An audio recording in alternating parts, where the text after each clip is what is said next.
The study went about invasion or no invasion in pulmonary adenocarcinomas. In fact, it was a large study by 42 pathologists and several other collaborators. So the clinical relevance is when patients with adenocarcinoma in situ are resected, then these patients are cured from this disease, as opposed to patients with invasive adenocarcinomas. And invasive size needs to be measured for staging. Diagnosing invasion is a challenge. It has been shown, among others, by pathology panel papers from the IASLC, or the International Association for the Study on Lung Cancer.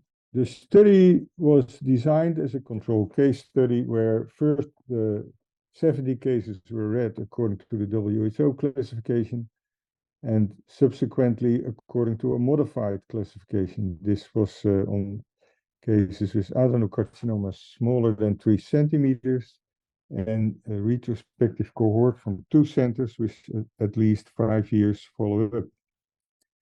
Beside the original hematoxylin eosin stain, there were also elastin and cytokinin 7 stains available, which were digitized and placed on a website from Pathogate and was read by 42 pathologists. In the end, we tried to validate our results with biomarker analysis, an orthogonal approach.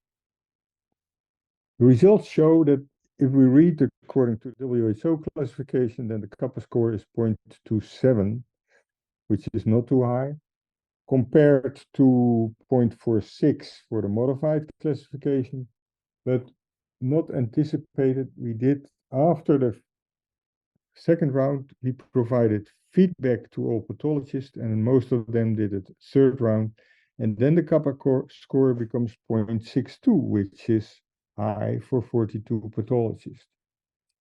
If we break down the data, then you can see on the slides where the cases are in columns and the scores horizontal.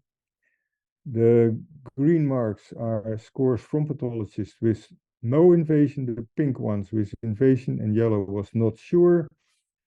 And with red are the recurrences in these patients shown. You can see in round 1 that there's a variation across cases and across pathologists. And if you now go to the next slide, then you see that there's a marked improvement in the diagnosis for round 2 and even more in round 3. And we also asked in the third round to the pathologist whether they could provide information about the decision of invasion, how difficult that was, or that it was easy. And when there was a low uncertainty, these were on the right, the pink ones, all concordant, easy invasive cases. But the cases where no invasion was present, there was a high uncertainty.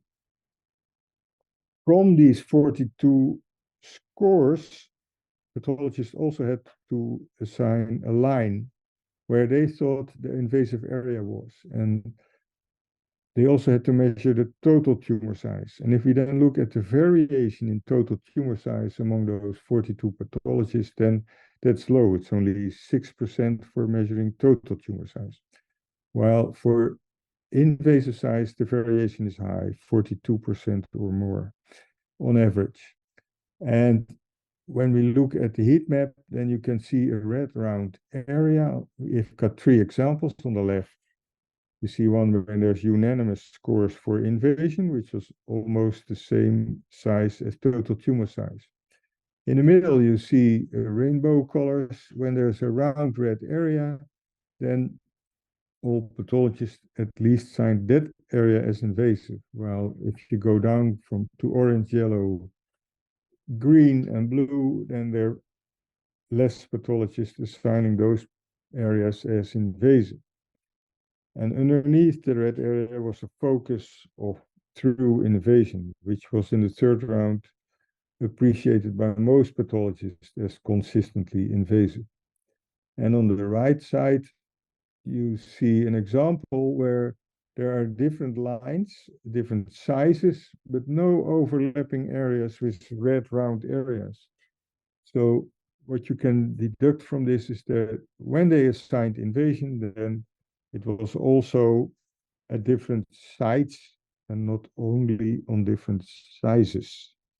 And half of the cases on the right, there were also pathologists who assigned no invasion. So there's uncertainty in those pathologists who assign invasion in this type of cases.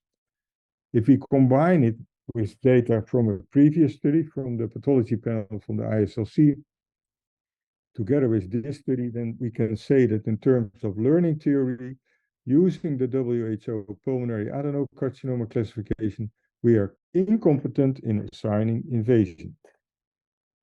And the possible explanation of this lies in the fact that there happened something with the pulmonary resection specimen during surgery.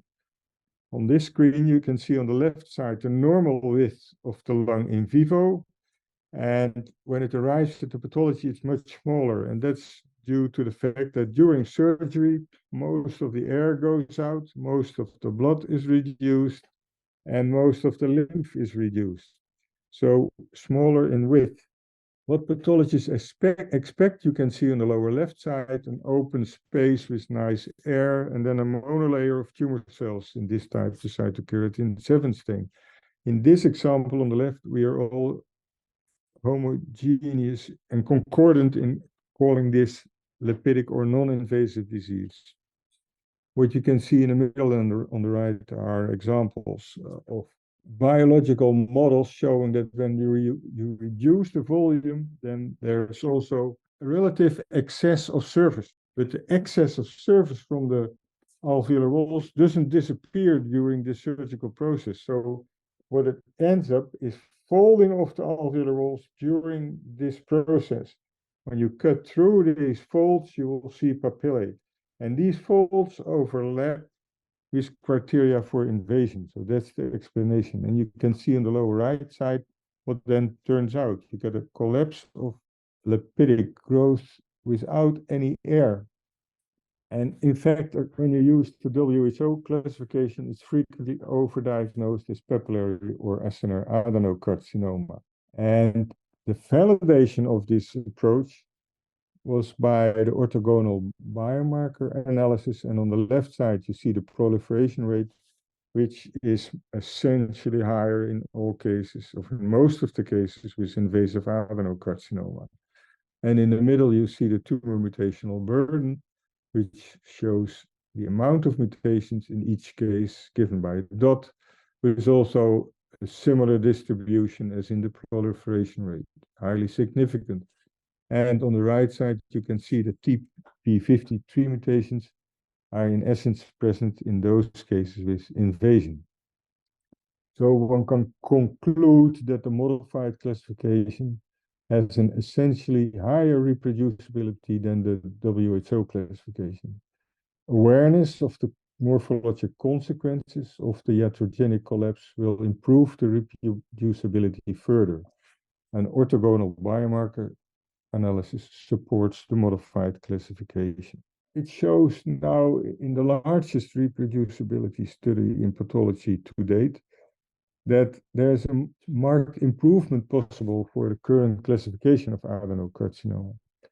So if we should use this, then their reports from different studies may become comparable.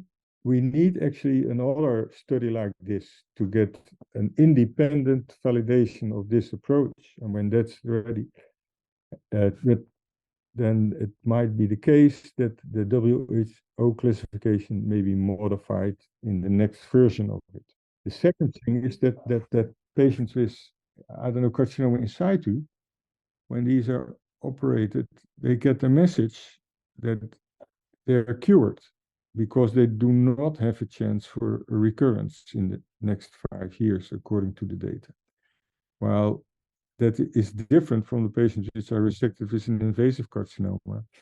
And these have then the message, your tumor is away, but you have still a risk for a recurrence. So also for the patient, it is a major difference in the message retrieved.